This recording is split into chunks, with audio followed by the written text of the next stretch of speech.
प्रश्नावली 1.6 का प्रश्न क्रमांक पहला है कि ज्ञात कीजिए। पहला सवाल है 64 की घात 1/2। क्या लिख रहा है? 64 की घात 1/2।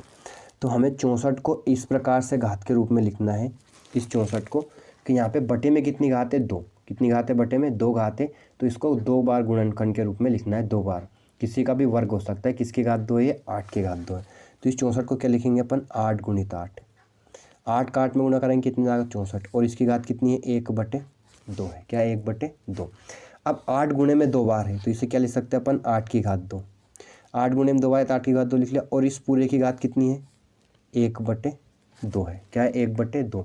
अब घात की घात हो, घातांक के नियम क्या कहता है कि अगर a की घात m की घात n है, मतलब घात की घात है, तो घातों का क्या होता है? गुणा होता है। m × n क्या होता है? गुणा।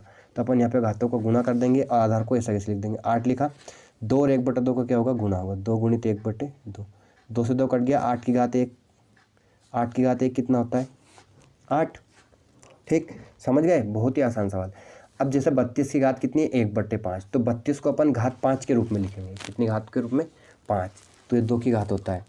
2 × 2 × 2 × 2 × 2। 1 2 3 4 5। 2 दूनी 4, 4 दूनी 8, 8 दूनी 16, 16 दूनी 32। और इसकी घात कितनी है? 1/5। अब यहाँ पे क्या लिखेंगे? 2 की घात 5 बार गुणे में है, तो 2 की घात क्या हो जाएगी? 5। और इस पूरे की घात क्या है? 1/5। वापिस वही नियम लिखेंगे अपन। क्या है? चूँकि घात की घात है, तो a की घात m की घात क्या है? n। तो ये क्या हो जाएगा? a की घात m n। ठीक, अब इनका गुणा कर देंगे अपन। तो ये क्या है? 2 की घात क्या हो जाएगी? 5 × 1/5। क्या हो जाएगा? 5 × 1/5। 5 से 5 कट गया, तो क्या बचा? 2 की घात 1। 2 की घात 1 कितना होता है? 1 होता है। सॉरी, 2 की घात 1 कितना होता है? 2 होता है। सॉरी, कितना आएगा इसका आंसर? 2। अब लेते हैं अपन तीसरा सवाल। तीसरा सवाल है कि 125 की घात 1/3।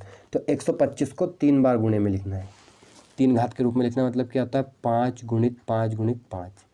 और इस पूरे की घात कितनी है? 1/3। 5 × 25, 25 पंजे 125। तो अब 5 गुणे में 3 बार, तो इसे क्या लिख लेंगे? 5 की घात 3।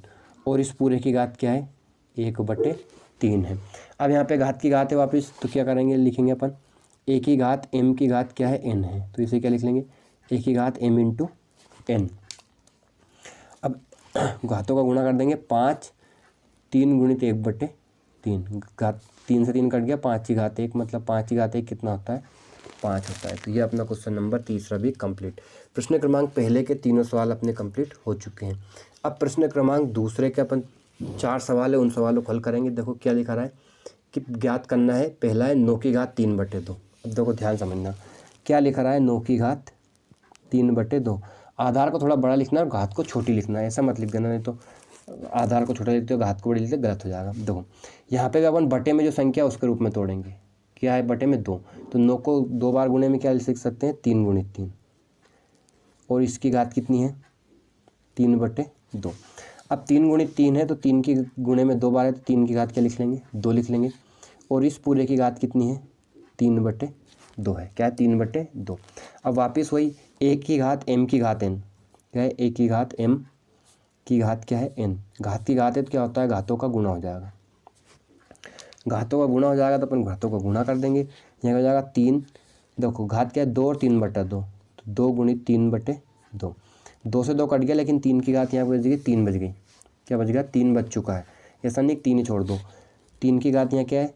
3 है। तो 3 की घात 3 है, तो 3 का कितनी बार गुणा करेंगे? 3 बार गुणा करेंगे। 3 बार गुणा करने पर क्या आएगा? 3 3 9 27। तो इसका आंसर क्या आ गया? 27 आ गया। इसी प्रकार से दूसरा सवाल लेते हैं। देखो अभी लिखा था अपन ने क्या है? 32। तो 5 है बटे में, तो 32 को 5 बार गुणे में लिखेंगे, किसमें? 2 में। देखो 2 2 2 2 2। और इस पूरे की घात कितनी आएगी? 2/5। क्या है? 1 2 3 4 5 बार। तो इसे क्या लिख लेंगे अपन? 2 की घात 5। और इस पूरे की घात क्या है? 2/5 है। अब वापिस वो कोई नियम लगाएंगे अपन। कौन सा? a की घात m की घात n। ठीक, a की घात m की घात n है, तो इस क्या होता है? a की घात m × n, मतलब घातों का गुणा होता है।